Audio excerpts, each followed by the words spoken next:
አንተ ቤት እኔ አንተ ፊት የምቆም ሰው አይደለሁ። አባታችን አቡነ ገብረ መንፈስ ቅዱስ። በስመ አብ ወወልድ ወመንፈስ ቅዱስ አሐዱ አምላክ አሜን። እንኳን ለአባታችን ለአቡነ ገብረ መንፈስ ቅዱስ መታሰቢያ በዓል በሰላም አደረሳችሁ አደረሰን። አንድ አምላክ በሚሆን በአብና በወልድ በመንፈስ ቅዱስ ስም እናምናለን፣ ዛሬም ዘወትርም ለዘላለሙ አሜን። አባታችን አቡነ ገብረ መንፈስ ቅዱስ ሀገራቸው ኒሳ ግብፅ ነው። አባታቸው ስምዖን እናታቸው አቅሌስያ ይባላሉ። ልጃቸው 30 ዘመን ያክል ሲያዝኑ ኑረዋል። አንድ ቀን አቅሌስያ ቤተ እግዚአብሔር ገብታ ከስለ ሥላሴ ስር ወድቃ ስትማጸን ክብሩ ከሰማይ ከፍታ የሚበልጥ ልጅ እንኪ ተቀበይ የሚል ድምፅን ሰማች። ሥልጣኑ ከሰማይ ከፍታ ከፍ የሚል ንጹሕና ከሚካኤል ከገብርኤል የሚስተካከል ክህነቱ እንደ መልከ ጼዴቅ እንደ መጥምቀ መለኮት ቅዱስ ዮሐንስ እንደ ነቢዩ ኤልያስ የሆነ ልጅ እንቺ ተቀበይ አላት። አቅሌስያም በመጋቢት 29 ቀን ጸንሳ በታኅሳስ 29 ቀን ደም ግባቱ እጅግ የሚያምር ወንድ ልጅ እንደወለደች መልአኩ ቅዱስ ገብርኤል በሰው አምሳል መጥቶ የዚህ ልጅ ስሙ ገብረ መንፈስ ቅዱስ ይሁን አላት። ወዲያውኑም ሕፃኑ ተነስቶ ከእናቱ ጭን ወርዶ ለአብ ለወልድ ለመንፈስ ቅዱስ 3 ጊዜ ሰገደ። ዳግመኛም ከጨለማ ወደ ብርሃን ላወጣኸኝ ለአብ ለወልድ ለመንፈስ ቅዱስ ምስጋና ይሁን አለ።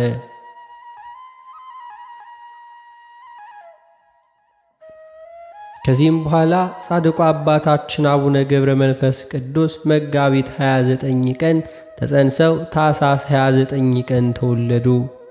አባታችን ዓይን በገለጹ ጊዜ ከሚታይ ነገር ላይ እንደሚያርፍ እርሳቸውም በተወለዱ ጊዜ ተነስተው ስብሐት ለአብ ስብሐት ለወልድ ስብሐት ለመንፈስ ቅዱስ ዘአውጽአከኒ እምጽልመት ውስተ ብርሃን ብለው አመስግነዋል። ቅዱስ አባታችንም ለአምላካቸው ሰግደው አብ ወልድ መንፈስ ቅዱስን ካመሰገኑ በኋላ እናታቸው እንዲሁ አላቀፈቻቸውም፣ ጡትንም አልጠቡም። 3 ዓመት ሲሞላቸው እግዚአብሔር አምላክ መልአኩ ቅዱስ ገብርኤልን እንዲህ ብሎ አዘዘው፣ ሕፃኑን ከእናቱ ክንድ ተቀበል፣ ብዙ ገዳማውያን ወዳሉበት ገዳም ውሰድና ከበራቸው ዘንድ አስቀምጠው። አበምኔቱም ሕፃኑን ከበር አንስተህ ካንተ ዘንድ አኑረው። ስለ ልብሱም ስለ ምግቡም አታስብ፣ ሕፃኑ የመንፈስ ቅዱስ ማደሪያ ነውና ምግቡም መንፈሳዊ ነው። ይኸውም ከእግዚአብሔር የሚወጣ ቃል ነው። ሰው በእንጀራ ብቻ እንደማይኖር እወቅ በለው። ይህን በማለት አዘዘው።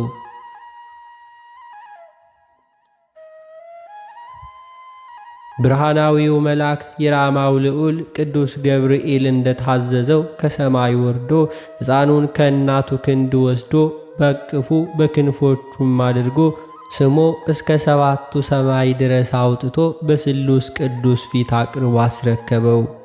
እግዚአብሔርም መልአኩን ወደ እናቴ ወደ ማርያም ወሰደውና ተባርከው አለውና ወስዶም እመቤታችን ባረከችው።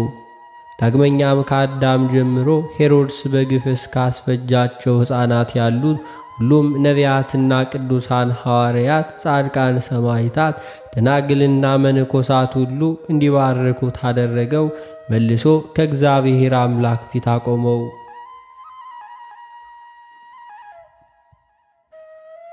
መድህን ጌታም ሕፃን ገብረ መንፈስ ቅዱስን በመንግሥቴ ከኔ ጋር ትነግሣለህና ደስ ይበልህ፣ በርታ፣ የሚደርስብህን ሁሉ ታገስ፣ ብዙ ነፍሳት ባንተ ምክንያት ይድናሉ፣ ሰላሜ ካንተ ጋር ይሆናል አለው።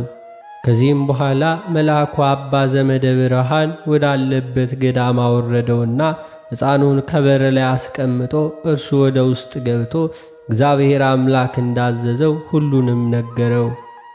አባ ዘመደ ብርሃንም ሕፃኑን አስገብቶ በእንክብካቤ የቤተ ክርስቲያንን ትምህርት ሁሉ እያስተማረ አሳደገው። ሕፃኑ ትምህርቱን በጨረሰ ጊዜ ዲቁና ተቀብሎ እንደ ቅዱስ እስጢፋኖስ ጸጋና ሞገስ የተመላ ሆነ። ፍጹም የእግዚአብሔር ጸጋ አድሮበታልና ሥራው ሁሉ በእውቀት የተመላና የተቃና ሆነ።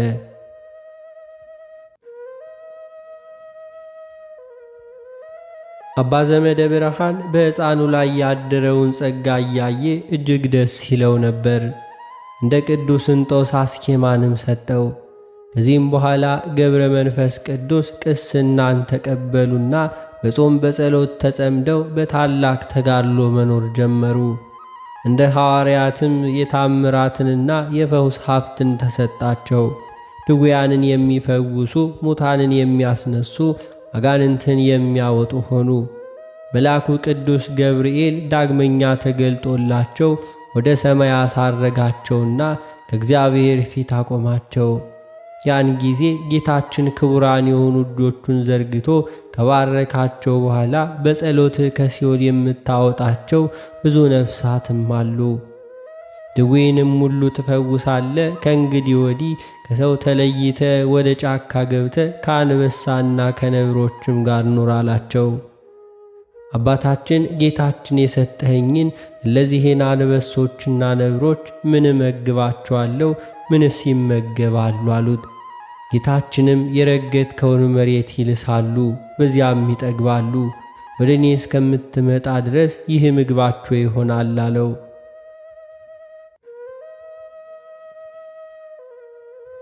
ቅዱሳን መላእክትም ይህንን በሰሙ ጊዜ ደስ አላቸው። ጌታችን መልአኩን ወደ ቀድሞ ቦታቸው ይመልሳቸው ዘንድ አዘዘ። ከዚህም በኋላ አቡነ ገብረ መንፈስ ቅዱስ ከራሳቸው እስከ እግራቸው ድረስ ጸጉር በቀለላቸው። የጸጉራቸውም ርዝመት 1 ክንድ ከስንዝር ይሆናል። አባታችንም በታላቅ ተጋድሎ ሲኖሩ በጸጋ ላይ ጸጋ ተጨመረላቸው። ከዕለታት በአንደኛዋ ቀን የፈወሳቸው ሕሙማን ብዛታቸው እልፍ ሆነ። የሀገሩ ሰዎች ሥራውንም ስላወቁባቸው አዘኑ። ውዳሴ ከንቱ እንዳይሆንብኝ ተነስቼ ሰው ወደማያውቀኝ ሀገር ይሄዳለሁ ብለው ተነስተው ሄዱ። ሕዝቡም አባታችን እንደ ተሰወሩ ባወቁ ጊዜ በሐዘን አለቀሱ።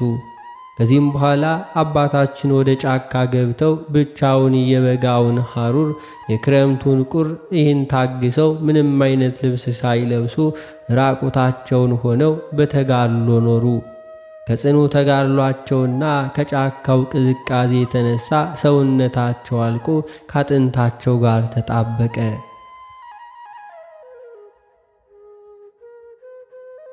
ፍራፍሬም ሆነ ምንም ነገር አይመገቡም፣ ውሃም ፈጽሞ አይጠጡም ነበር። አባታችን በምድረ በዳ እንደ ሰው ሳይሆን እንደ መላእክትም ኖሩ። ቅዱሳን መላእክትም ዘወትር ይጎበኟቸው ነበር። ስለ ምግባቸውም ሰማያዊ ኅብስት አምጥተው ይሰጧቸዋል። ነገር ግን አባታችን ያንን ኅብስት አይመገቡም። ይልቁንም ጽዋውንም ባሸተቱ ጊዜ እንዲሁ ይጠግባሉ፣ ይረካሉ እንጂ።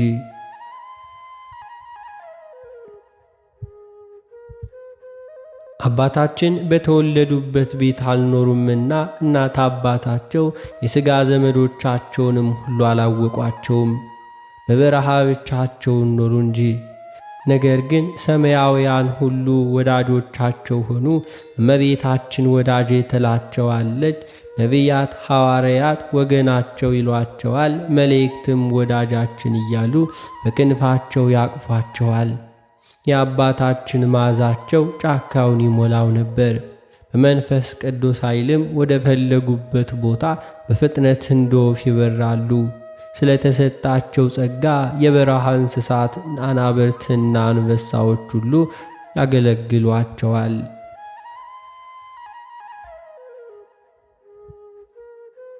አባታችንም ሁልጊዜ እንዲህ ይሉ ነበር። የሚጣፍጥ ምግብን መውደድ ኃጢአት ያመጣል፣ ሞትን ያስከትላል። ክንፍ ያላቸው የሰማይ ወፎች እንኳን በመብል ምክንያት ይጠመዳሉ። ምግብ እንዲሁ በመሻት ከምድር ላይ ይወድቃሉ፣ በወጥመድም ሁሉ ይያዛሉ። የሰው ልጅም ምግብን በመውደድ በኀጢአት ይወድቃልና።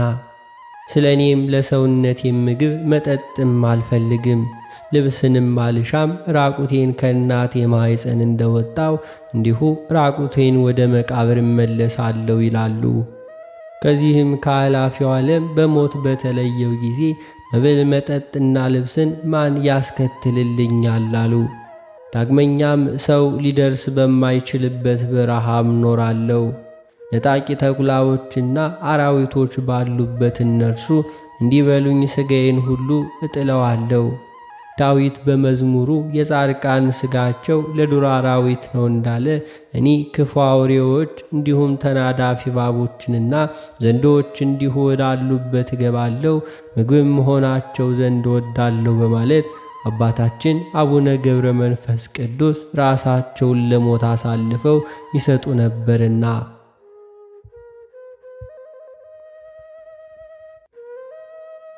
ነገር ግን አራዊት ሁሉ እየሰገዱላቸው ይገዙላቸዋል፣ ከእግራቸውም በታች ይተኙ ነበር። እንደሚታዘዝ ደቀ መዝሙር ይታዘዙላቸው ነበር። ለጸሎት በሚቆሙበት ጊዜ አብረዋቸውም ይቆማሉ፣ በፊታቸው ይጫወታሉ። በአንደኛውም ዕለት አባታችን ጸሎታቸውን እንደጨረሱ ሰማይ ተከፍቶ የእሳት ድንኳን ተገልጦ 40ቱ እንስሳ እግዚአብሔርን ዙፋን ተሸክመው 24ቱ ካህናተ ሰማያት ማዕጠንትን ይዘው ቅዱሳን መላእክትና አለቆቻቸው በየነገዳቸው በዙሪያው ቆመው ጌታችን ለአቡነ ገብረ መንፈስ ቅዱስ በአንድነት በሦስትነት እንዳለ ተገለጠላቸው። አባታችን ይህንን ባዩ ጊዜ እጅግ ፈርተውና ደንግጠው መሬት ላይ ወደቁ።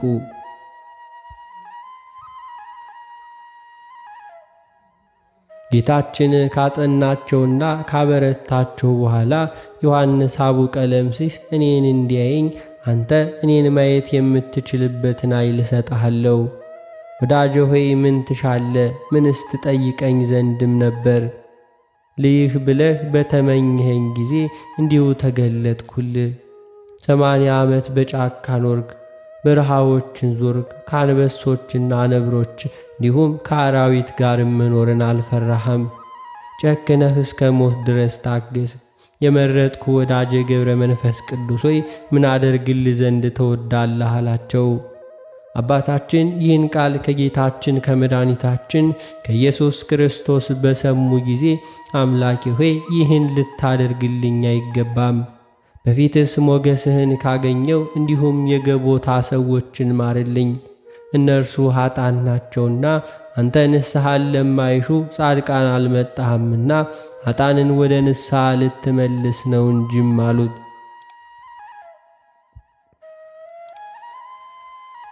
ዳግመኛ አቤቱ እንደ ክረምት ውሃ እንባቸውን ሁሉ እያፈሰሱ ጥርሳቸውን እያፋጩ በደይን የሚኖሩትን ሁሉ አስባቸው።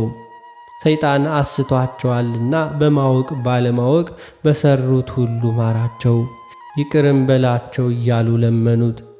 ጌታችን መድኃኒታችን ኢየሱስ ክርስቶስም ወዳጄ ሆይ የለመንከኝን ሁሉ አልከለክልህም፣ እንደ ቸርነቴም ስምህን የጠሩትን መታሰቢያህን ያደረጉትን ኃጥአንን ምሬልሃለሁ። የለመንከኝን ሁሉ አደርግልህ ዘንድም ቃል ኪዳንን ሰጥቻለሁ አላቸው።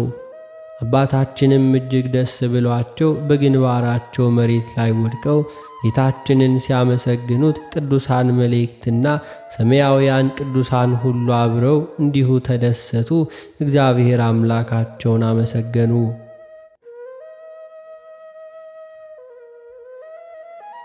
አባታችን ይህንን ቃል ኪዳን ሲቀበሉ ዕድሜያቸው 300 ዓመት ነበር። ጌታችንም የመላእክት አለቆችን ስለ ወዳጄ ገብረ መንፈስ ቅዱስ ምልጃ ወደ ገሃነም ሂዱና የኃጥአንን ነፍስ አውጡ፣ ከስራታቸውም ፍቷቸው አሏቸውና እነርሱም የገቦታ ሰዎችን 3000 ነፍሳትን ከደይን አውጥተው ወደ ገነት አስገቧቸው።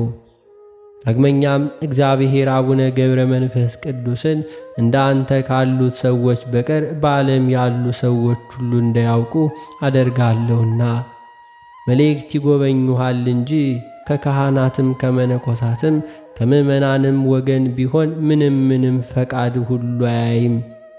ወዳጄ ሆይ እንደወደድህም እኔንም አባቴንና መንፈስ ቅዱስን በሦስትነት ያየኸኝ። አሁንም ወደ ኢትዮጵያ ሂድ፣ ከዚያም ከደይን የምታወጣቸው ነፍሳትም አሉ አላቸው። አባታችን አምላኬ ሆይ ወደዚህች አገር ማን እንዲሁ ያደርሰኛል አሉት። እግዚአብሔር እንደ ሥልጣን ያደርሳለሁ ካላቸው በኋላ ከእርሳቸው ዘንድ ተሰወረ። አባታችን የገቦታ ሰዎችም ምሕረት ሲያገኙ አይተው እጅግም ተደሰቱ። በሌላ ጊዜም የአባታችን 14,000 እልፍ እየሰገደ 300 ጊዜ የቀኝ እንዲሁም 300 ጊዜ ደግሞ የግራ ፊታቸውን በድንጋይ እየመቱ መዝሙረ ዳዊትን እየደገሙ 15ቱን መኃልየ ነቢያት እንዲሁም መኃልየ ሶሎሞንና ውዳሴ ማርያምን እየጸለዩ ለኃጥአን ምሕረት ሲለምኑ እንባቸው እንደ ውሃ ይፈስ ነበር።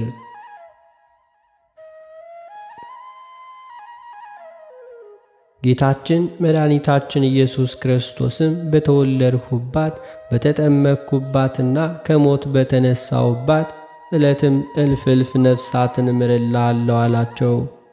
ከዚህም በኋላ አባታችን 60 አንበሶችን 60 ነብሮችን እየተከተሏቸው ወደ ሀገራችን ኢትዮጵያ መጡ። ብርሃናዊው መልአክ ቅዱስ ገብርኤል ከእነዚህ ተከታዮቻቸው ጋር በነፋስ ሰረገላ ጭኖ ምድረ ከብድ አደረሳቸው። ዳግመኛም ደብረ ቅዱስ ወደሚባል ወደ ዝቋላ ወሰዳቸው። አባታችንም በውሃ ዳር ቆመው ምስራቁን፣ ምዕራቡን፣ ሰሜኑን፣ ደቡቡን በተመለከቱ ጊዜ የኢትዮጵያ ሰዎች ኃጢአታቸው በፊታቸው የተገለጠ ሆነ። ሰው የገዛ ፊቱን በመስታወት እንደሚያይ የኃጥአን ሥራቸውን በአባታችን ፊት እንዲሁ የተገለጠ ነውና። አባታችን የኢትዮጵያ ሰዎች ኃጢአትን በግልጽ በተመለከቱ ጊዜ ተወርውረው ወደ ባሕር በመግባት ተዘቅዝቀው መጸለይ ጀመሩ። ከባሕር እንዳልወጣ በእግሬም ሁሉ እንዳልቆም በሕያው ስም እያለሁ ብለው 40 መዓልት 40 ሌሊት ያክል ቆዩ። በ40ኛውም ቀናቸው የታዘዘው መልአክ መጥቶ ስምህን የጠራ መታሰቢያህን ያደረገውን እምርልሃለሁ ብሎሃል አላቸው። አባታችንም መልአኩን መላ ኢትዮጵያውያንን ካልማርክልኝ ከዚህ ባሕር አልወጣም አሉት። መልአኩም ከእሳቸውም ተለይቶ ከሄደ በኋላ አባታችን በዚህ ባሕር ውስጥ 100 ዓመት ተዘቅዝቀው ሲጸልዩ ኖሩ። አባታችን በባሕር ውስጥም ተዘቅዝቀው 100 ዓመት ሲጸልዩ ከኖሩ በኋላ ደማቸው ፈሶ አለቀና ውሃ ደም መሰለ። ሥጋቸውም አልቆ አጥንታቸው እንደ በረዶ ሆነ። 7,300 የሚሆኑ አጋንንትም ከ4 አቅጣጫ እየመጡ ሰውነታቸውን በፍላጻዎቻቸው ይወጓቸው ነበር።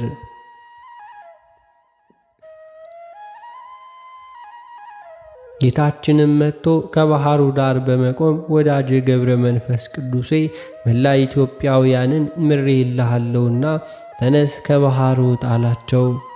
አባታችንም አጥንታቸው እንደ መርፌ ቀዳዳ ተበሳስቶ ፈጽመው ደክመው ነበርና ጌታችን በክቡራን እጆቹ ሁለንተናቸውን ሁሉ ሲዳስሳቸው እንደ ቀድሞው ደህናም ሆኑ። ጌታችንም እንዲሁ ከባረካቸው በኋላ ወደ ምድረ ከብድ እንዲሄዱ ነገራቸው። አቡነ ገብረ መንፈስ ቅዱስም ምድረ ከብድ እንደደረሱ እንደ አምድ ሁሉ ተተክለው 7 ዓመት ቆመው ጸለዩ።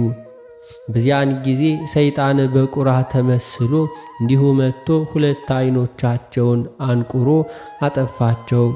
ነገር ግን አባታችን ጸሎታቸውን ሳያቋርጡ 2 ሳምንት በጸሎት ቆዩ።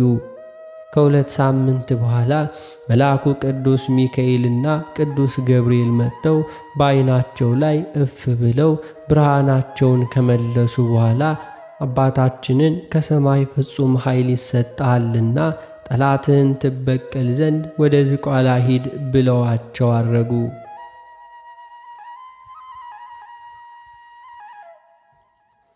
አቡነ ገብረ መንፈስ ቅዱስም እንደ ታዘዙት ወደ ዝቋላ እየሄዱ ሳለ በመንገድ ላይ ከዛፍ ስር ያረፉ 3 ሽማግሌዎችን አገኙ። አባታችንም ባዩአቸው ጊዜ ለመሰወር ቢያስቡ ሽማግሌዎቹ ግን ይመጡ ዘንድ እንዲሁ ይጠሯቸዋልና በእግዚአብሔር ዙፋን ተማጽነንሃል፣ ሦስታችንም በጀርባህ አዝለህ አንዳንድ ምዕራፍ ሸኘን አሏቸው። አባታችንም ሽማግሌዎቹን በቀረቧቸው ጊዜ ሽበት የከበባቸው የደከሙ ሽማግሌዎች ሆነው አገኟቸው። ከዚህም በኋላ አባታችን አንደኛውን ሽማግሌ አዝለው አንድ ምዕራፍ አደረሷቸው። ያም ሽማግሌ ከዚህ አሳርፈኝ፣ አንተ ደክመሃል፣ የማትበላ የማትጠጣ ነህ አሏቸው። አባታችን አባ የት ያውቁኛል አሏቸው።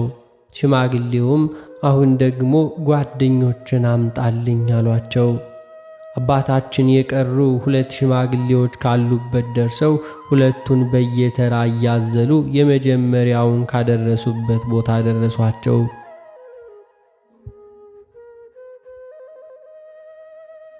ከዚህም በኋላ ለዚያ ሽማግሌዎችም አባቶች ሆይ ከየት ነው የመጣችሁት አሏቸው።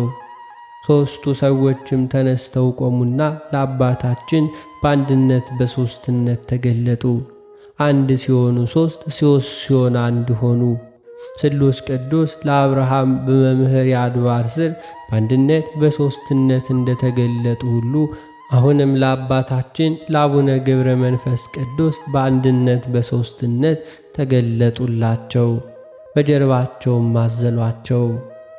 የእግዚአብሔርን ክብር ስላዩ አባታችን ፊታቸው እንደ ፀሐይ አበራ። ቅዱሳን መላእክትም ወርደው እንደ ሻሽ ተነጥፈው ሲያመሰግኑ ሰማይና ምድር ተነዋወጡ። ተራሮች፣ ኮረብታዎችም አለቶችም ተሰነጣጠቁ። በዚያችን ሰዓት ታላቅ ፍርሃት ሆነ።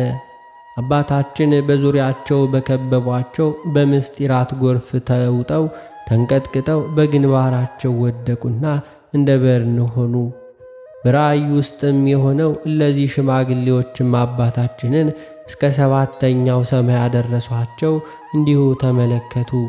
ከዚህም በኋላ ጌታችን መድኃኒታችን ኢየሱስ ክርስቶስ ሐዋርያትን እንደ ቅዱስ ጴጥሮስ እንደ ቀሰቀሳቸው አባታችንንም ቀሰቀሳቸውና ወደ ዝቋላ ውረድ፣ 100 ዓመት ሙሉ አጥንትህን ሥጋህን እየነደፉ የተዋጉህን አጋንንት ታጠፋቸው ዘንድ እነሆ እኔ ወደድሁህ። ባለማወቃቸው በትዕቢት ላይ ናቸውና በባሕር ውስጥም አሉ ይሉሃል።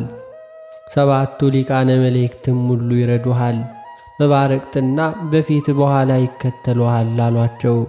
ያን ጊዜ አባታችን በመብረቅ ላይ ሆነው እነዚህ አጋንንት ወዳሉበት ወረዱ። አጋንንትም ደመናት ከበቧቸው። መላእክትም በእሳት ሰይፍ እንዲሁ መተሯቸው። በመብረቅ አጨዷቸው፣ አመድ ሆነው በነፋስ በተኗቸው።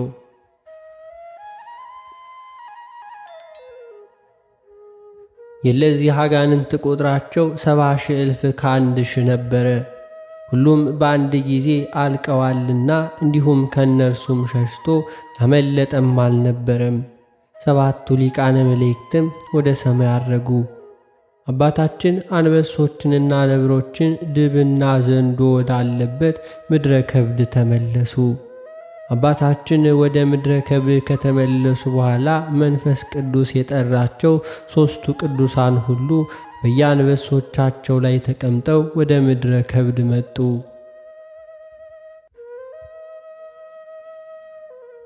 እነዚህም ቅዱሳን የዋልድባው አቡነ ሳሙኤል፣ የአዘሎ አቡነ አንበስ እና ከላይ ላይ ግብፅ ተነስቶ የመጣው አቡነ ብንያም ናቸው።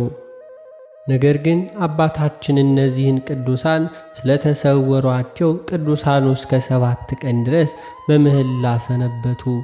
የአባታችን የሚያስፈሩ አንበሶችም ወጥተው የቅዱሳኑን አንበሶቻቸውን ገድለው ደማቸውን አፍስሰው ሥጋቸውን በሉ።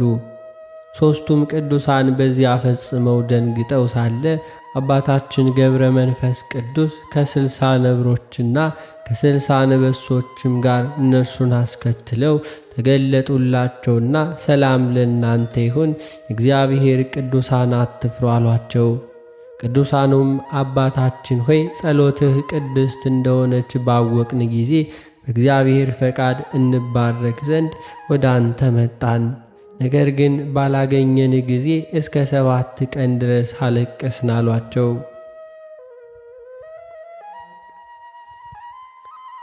ዳግመኛም የእርሶም አንበሶች መጥተው አንበሶቻችንን በሉብን አሏቸው።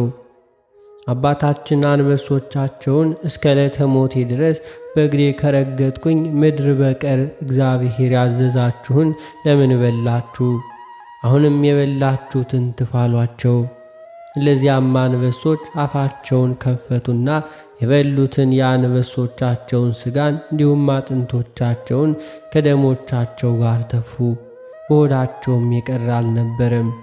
አባታችን ወዲያውኑ ወደ ምስራቅ ዞር ብለው እግዚአብሔርን ካመሰገኑ በኋላ አቤቱ አልዓዛርን ያስነሳው አንተ ነህና እነዚህን አናብስት ከሞት አስነሳቸው፣ ለባሮችም የድካማቸውን ማረፊያ ይሆንላቸው ዘንድ የሰጣቸውን ሁሉ አትከልክላቸው እያሉ ጸለዩ።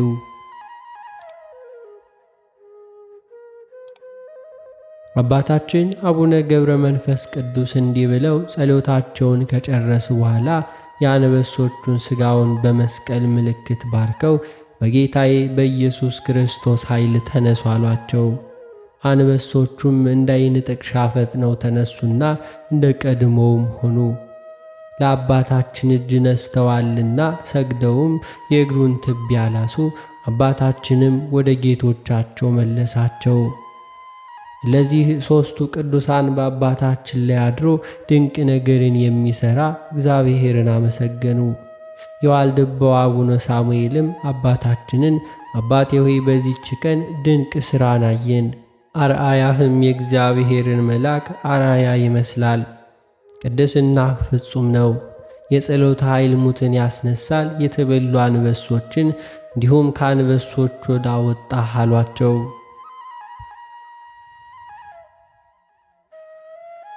ዳግመኛም አባታችን ስለ ቅዱሳኑ ምግብ ወደ እግዚአብሔር አምላክ በጸለዩ ጊዜ መልአኩ ቅዱስ ፋኑኤል ከእግዚአብሔር ዘንድ ተልኮ በእጁ 3 ኅብስትና 3 ጽዋ ይዞ መጣ።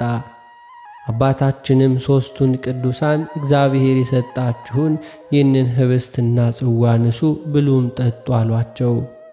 ቅዱሳኑም ሥራቸውን እያደነቁ በልተው ጠጥተው ጠገቡ። በማግስቱም አባታችን ቅዱሳኑን በሰላም ሂዱ ብለው መርቀው ሸኟቸውና የእግዚአብሔር ሥራ እያደነቁ ወደ ባታቸው ተመልሰው ሄዱ።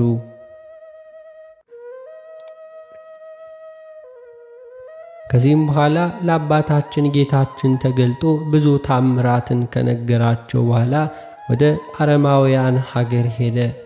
እንዲያስተምሩና የሚደርስባቸውን መከራና ጭምር ቁጭት እንዲሁ ነገራቸው። አባታችንም ክርስቶስን ፈጽመው ወደሚያውቁ አረብ ሀገራት ሄዱ።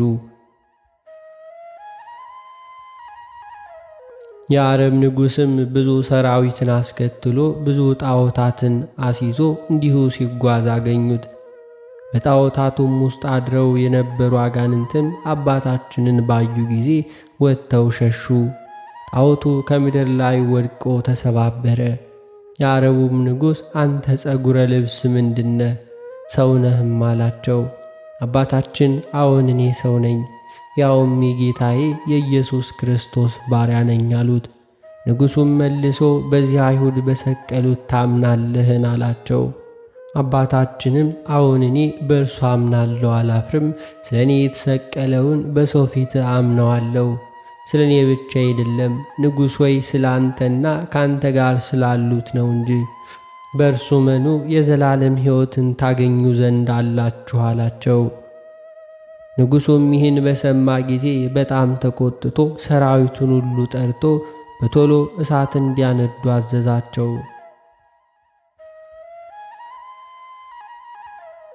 የእቶኑን እሳት ካነደዱ በኋላ በሉ ይህንን የኢየሱስ ክርስቶስ ባሪያ ነኝ የሚለውን ጸጉረ ለባሹን አንስታችሁ ከእሳት ውስጥ ጨምሩ አላቸው። አባታችንም ንጉሡና መኳንንቱ ሰራዊቱም ሁሉ እያዩአቸው ከእቶኑ እሳት ውስጥ ገቡ። ነገር ግን እሳት እንደ ውሃ ሆኖ ቀዘቀዘ። የንጉሡ ሰራዊትም ይህን በተመለከቱ ጊዜ ግማሾቹ በዚህ ሰው አምላክ አምነናል አሉ። ንጉሡም 77 ታዛዦቹን በማዘዝ አምነናል ያሉ ሰዎችን ራሶቻቸውን በሰይፍ እንዲቆርጧቸው አዘዘ። ቁጥራቸውም 40,000 ነበረ። ንጉሡ ሰይፉን መዞ የአባታችንን ራስ ሊቆርጥ ተወርሮ ወደ አባታችን ሲሄድ ወዲያውኑ ጽኑ የመብረቅ ነጎድጓድና ንውፅ ውስታም ሆነ።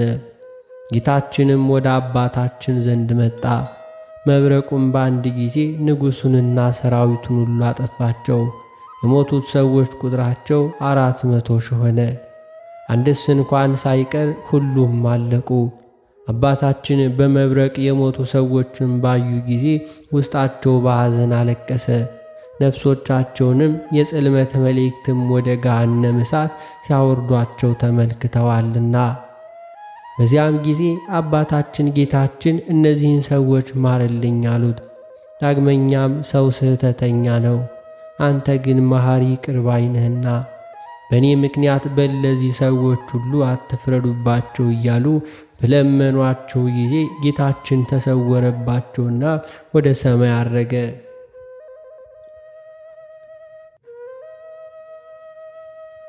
አባታችን ወዲያውኑ አጠገባቸው ካለው ገደል እግራቸውን በገመድ አስረው ቁልቁል ተዘቅዝቀው ተሰቀሉ።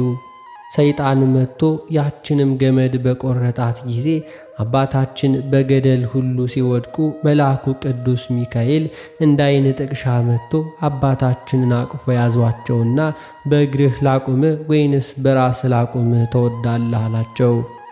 አባታችንም ገብረ መንፈስ ቅዱስም መልአኩን ተወኝ፣ በራሴ ልቁም እንዲሁም አሉትና መልአኩ በዚያም ሁሉ ትቷቸው አረገ።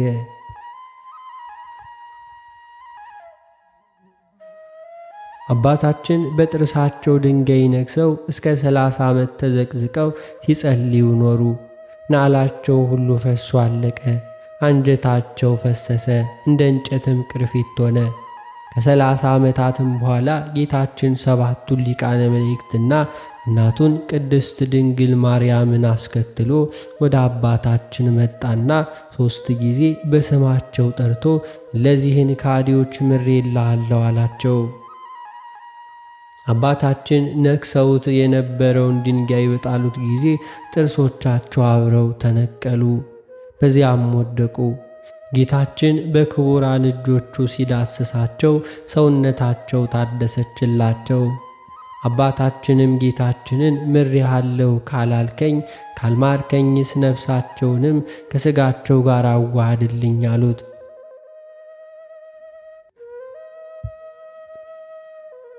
ጌታችንም አባታችንን እንዳልክ እንደወደድክ ይሁንህ፣ እኔ ሙታንን ሁሉ ልታስነሳ ሥልጣን የሰጠው አይደለምን? አሁንም ወደ ሞቱት ሰዎች ሂድና አማትብባቸው አላቸው። ወደ ሰማይም አረገ። ያን ጊዜ አባታችን ወደ ሞቱ ሰዎች ሄደና በላያቸው ከጸለየ በኋላ እናንተ ሁላችሁ በጌታዬ በፈጣሪ በኢየሱስ ክርስቶስ ኃይል ተነሱ ቢላቸው ሙታኑም ወዲያውኑ አርፍ ብለው እንዲሁም ተነስተው በአባታችን ፊት ቆሙ። አባታችንም ሃይማኖትን አስተምረው አጥምቀው ክርስቲያን አደረጓቸው። ከዚህም በኋላ አባታችን ከእነርሱ ተለይተው በመብረቅ ተጭነው ወደ ምድረ ከብድ ተመለሱ። ዳግመኛም አባታችን እነዚያን ሰዎች ጎበኛቸው ዘንድ ወደ አረብ ሀገር ሄዱ።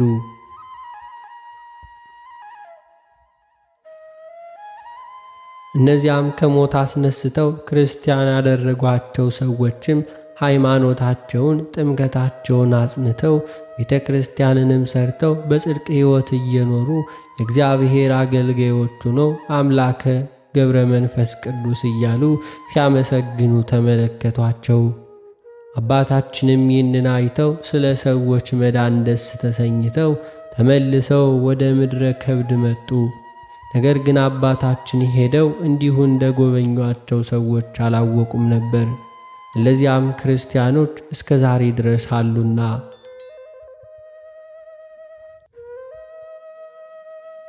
አባታችን ጻድቁ አቡነ ገብረ መንፈስ ቅዱስ በኢትዮጵያ 262 ዓመት ኑረው 562 ዓመታቸውን በተስፋቸው ያመነውን በቃል ኪዳናቸው የተማጸነውን ጌታ ከመከራ ሥጋ ከመከራ ነፍስ ሊምርላቸው ተስፋቸውን ተቀብለው በዕለተ እሁድ አርፈዋል። መላእክትም በአክናፈ እሳት ኢየሩሳሌም ወስደው በየማነ ምስዋ ቀብረዋቸዋል። የአባታችን የአቡነ ገብረ መንፈስ ቅዱስ ረድኤታቸው በረከታቸው ይደርብን፣ በጸሎታቸውም ይማረን።